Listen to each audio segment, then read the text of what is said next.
gente vai mergulhar em um dos momentos mais marcantes do século XX. Aquela noite em que uma barreira de concreto que dividia não só uma cidade, mas uma nação e um mundo inteiro começou a desabar. E ao cair, levou junto toda uma era geopolítica. Tenta imaginar a cena. É 9 de novembro de 1989. Milhares e milhares de pessoas do lado leste e do oeste se encontram num lugar que por quase 30 anos foi muito mais do que concreto e arame farpado. Era uma cicatriz aberta. E a atmosfera ali era uma mistura de tensão com uma esperança que parecia quase impossível de ser real. Mas a grande pergunta é, como se chegou a esse ponto? Como uma estrutura que parecia tão sólida, o próprio epicentro da Guerra Fria, pode simplesmente vir abaixo em questão de horas? Para a gente entender isso, a gente precisa voltar um pouco no tempo e procurar as primeiras rachaduras. Ok, então vamos lá. Porque para entender por que o muro caiu, primeiro a gente tem que entender por que ele foi construído. A história desse muro, no fundo, é a história de um mundo que se partiu ao meio. Bom, com o fim da Segunda Guerra Mundial, o mapa do mundo foi completamente redesenhado. Duas superpotências gigantescas surgiram, cada uma com uma visão de mundo radicalmente oposta à outra.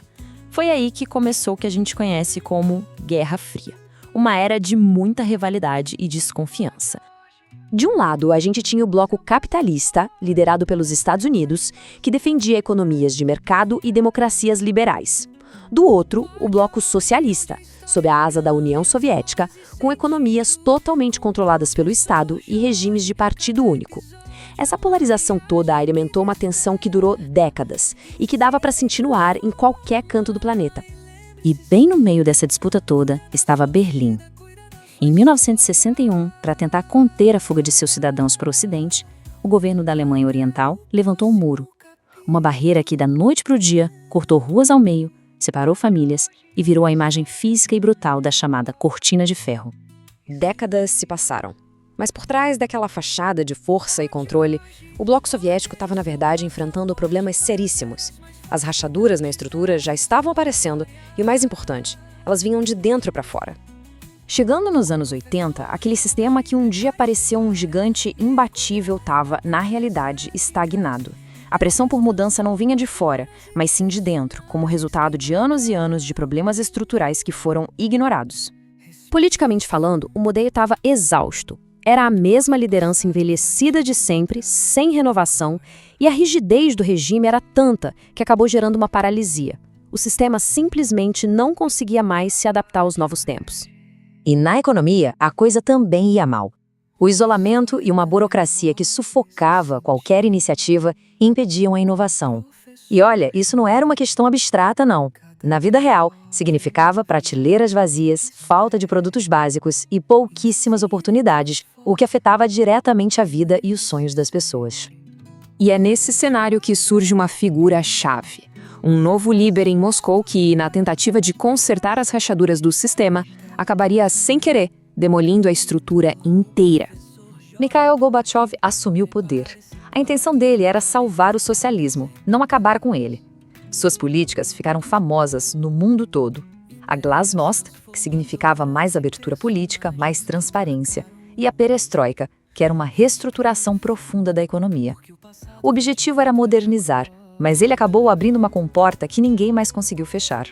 O que veio a seguir foi um efeito dominó impressionante. As reformas do Gorbachev foram um sinal. A União Soviética não ia mais usar a força para manter os países satélites na linha. A Hungria, percebendo isso, abriu sua fronteira com a Áustria. De repente, isso criou uma rota de fuga. Milhares de alemães orientais usaram essa brecha para escapar para o Ocidente, o que, por sua vez, botou fogo em protestos massivos dentro da própria Alemanha Oriental. O desejo por liberdade virou uma força imparável. E tudo isso nos traz de volta para aquela noite, a noite de 9 de novembro.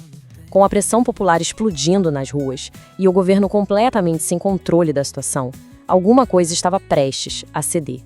O ponto de virada foi uma gafe inacreditável. Em uma coletiva de imprensa com transmissão ao vivo, um porta-voz do governo, Gunter Schabowski, estava anunciando novas regras de viagem. Um jornalista o pressionou, perguntando quando elas entrariam em vigor. Ele ficou meio sem saber o que dizer, folheou uns papéis e, por engano, falou: "Até onde sei, imediatamente, sem demora." Foi a faísca que acendeu o estopim. A notícia se espalhou por Berlim como fogo em palha. uma onda humana correu para os postos de controle do muro. Os guardas, confusos, sem ordens claras, foram simplesmente engolidos pela multidão.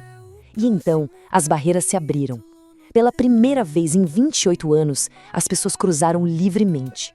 A euforia foi total, e logo apareceram martelos e picaretas, transformando aquele símbolo de opressão em pedaços de liberdade.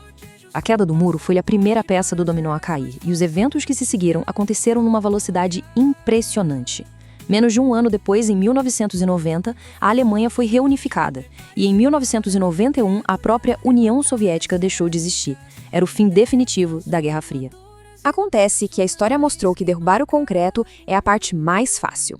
Como essa citação sugere, mesmo depois que ele caiu, um muro invisível continuou existindo, um muro feito de décadas de diferenças culturais, econômicas e de mentalidade entre o leste e o oeste. Unificar o território foi bem mais rápido do que unificar as pessoas. E isso nos deixa com uma reflexão final. A queda de um muro físico é um evento monumental, claro, mas a verdadeira unificação exige muito mais. Fica a pergunta: o que é realmente necessário para derrubar as barreiras que a gente não pode ver? Aquelas que existem em nossas mentes e corações. Agora